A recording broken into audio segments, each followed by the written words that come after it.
एक बार आप सोचिए, आप किसी काली रात में एक सुनसान सड़क पर बस में सफर कर रहे हो और तभी आपको पता चले कि आपके साथ सफर कर रहा आदमी कोई इंसान नहीं बल्कि भूत है। या फिर जिस बस में आप सफर कर रहे हो वो बस ही भूतिया है। शायद आप इसे बुरा सपना सोचकर भुला दो, लेकिन क्या हो अगर ये सब हकीकत हो। ऐसी ही एक भूतिया घटना घटती है चाइना के बीजिंग शहर में, जहाँ रूट नंबर 375 की एक बस जब रात में अपना लास्ट राउंड पूरा करने निकलती है।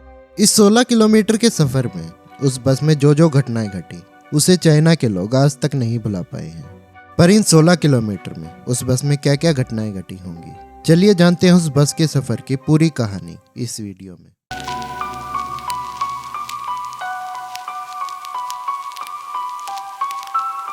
कहानी की शुरुआत होती है चाइना की राजधानी बीजिंग से कुछ किलोमीटर दूर युआनमिंग युआन बस स्टेशन से। 14 नवंबर 1995 की रात एक बस युआन स्टेशन से निकलती है। ये बस उस रूट की आखिरी बस थी और इस बस का जो आखिरी स्टॉप था वो था फ्रेग्रेंट हिल्स।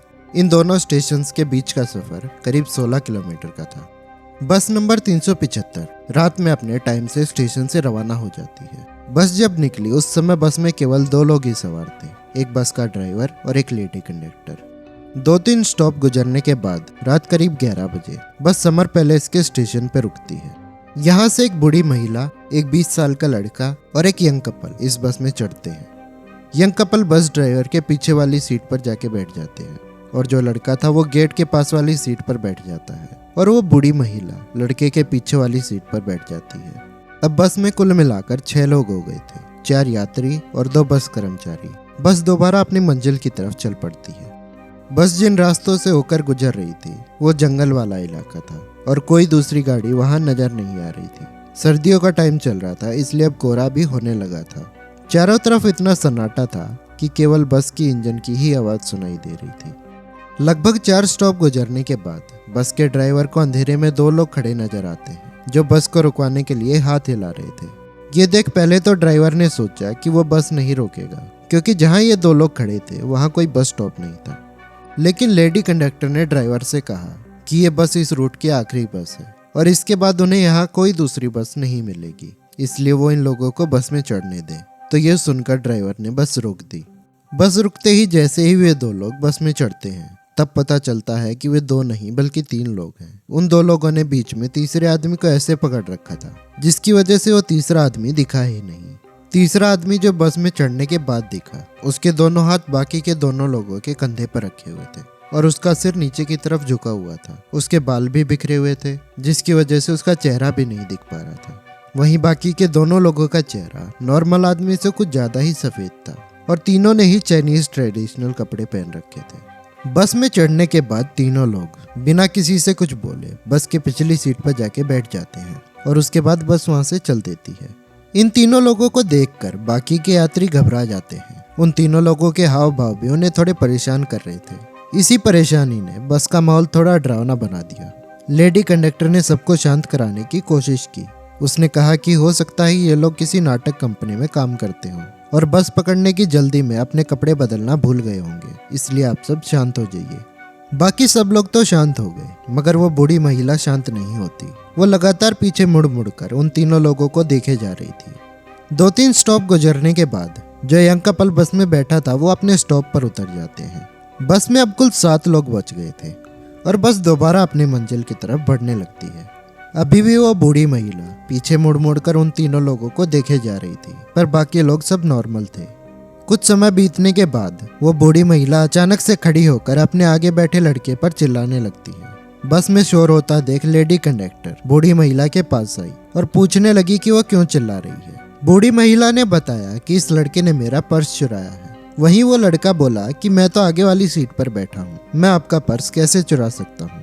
पर वो बूढ़ी महिला किसी की नहीं मानी और लेडी कंडक्टर को बोली कि हम दोनों को अगले स्टॉप पर उतार दो, मुझे इस लड़के की पुलिस में रिपोर्ट करानी है।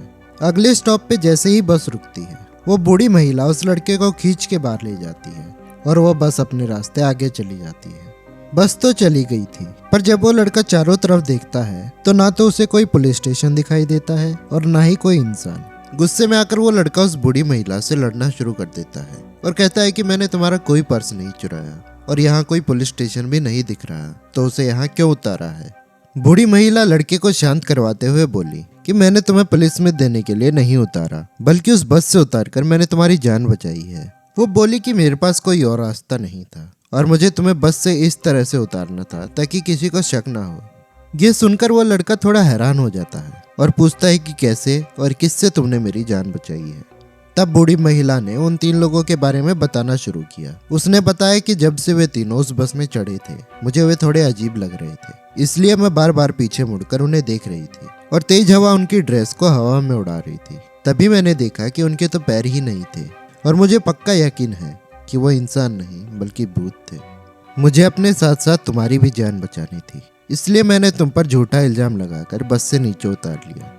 ये सब सुनकर उस लड़के के पसीने छूट गए। वो डर गया था और कुछ बोल भी नहीं पा रहा था, पर थोड़ी हिम्मत जुटाकर उसने बूढ़ी महिला से पूछा कि अब हमें क्या करना चाहिए। बूढ़ी महिला ने पास ही के एक पुलिस स्टेशन में जाकर सारा मामला बताने को कहा। उसके बाद ये दोनों पुलिस स्टेशन गए और पुलिस को सारी कहानी बताई, पर पुलिस ने उनकी बातों पर ज्यादा यकीन नहीं किया और कहा कि हम इसकी जांच करेंगे और दोनों को घर भेज दिया। इसके बाद वो दोनों अपने अपने घर चले गए और 14 नवंबर की वो रात बीत गई। अगली सुबह यानी 15 नवंबर के दिन एक चौंकाने वाली बात हुई। पता चला कि रूट नंबर 375 की वो आखिरी बस अभी तक स्टेशन नहीं पहुंची थी, जबकि उसको तो रात में ही अपने टाइम पर फ्रेग्रेंट हिल्स के स्टेशन पर आ जाना चाहिए था। वो बस अभी तक गायब थी और बस के साथ साथ बस का ड्राइवर और लेडी कंडक्टर दोनों भी गायब थे। ज्यादा समय ना लेते हुए बस डिपो के अधिकारियों ने पुलिस के पास उस बस की मिसिंग रिपोर्ट लिखवाई। अब पुलिस को जैसे ही पता चला कि रूट नंबर 375 की आखिरी बस गायब हो गई है, तब उन्हें वो बूढ़ी महिला और वो लड़का याद आते हैं। उन दोनों को पूछताछ के लिए पुलिस स्टेशन बुलाया गया। इस बार भी उन्होंने वही कहानी दोबारा सुनाई, पर इस बार पुलिस ने उनकी सारी बातों को ध्यान से सुना। इसी बीच कहीं से ये बात मीडिया में लीक हो गई और देखते ही देखते रूट नंबर 375 की बस की कहानी पूरे चाइना में आग की तरह फैल गई। इधर पुलिस भी बस की तलाश में लगी हुई थी, मगर उन्हें कोई कामयाबी हाथ नहीं लग रही थी। बस के गायब होने के 2 दिन बाद यानी 17 नवंबर को पुलिस ने आखिरकार उस बस को फ्रेग्रेंट हिल्स से करीब 100 किलोमीटर दूर पानी के एक तालाब से ढूंढ निकाला। पुलिस को बस के अंदर से 3 लाशें मिली, एक बस ड्राइवर की, एक लेडी कंडक्टर की और एक उस आदमी की जिसे उन 2 लोगों ने बीच में सहारा देकर पकड़ रखा था। तीनों लाशें पूरी तरह से सड़ चुकी थी। पुलिस को अब बस तो मिल गई थी, मगर इसने कहानी को सुलझाने के बजाय और उलझा दिया था। जांच में पुलिस के सामने कई सवाल आ रहे थे जिनके जवाब अभी ढूंढने बाकी थे। जिनमें से पहला सवाल था कि बस में मिली 3 लाशें 2 दिन के अंदर इतनी बुरी तरह से कैसे सड़ सकती हैं, जबकि उन दिनों तो सर्दियां चल रही थी और रात का तापमान भी कभी कभी माइनस में चला जाता था, तो ऐसा कैसे मुमकिन हो सकता है।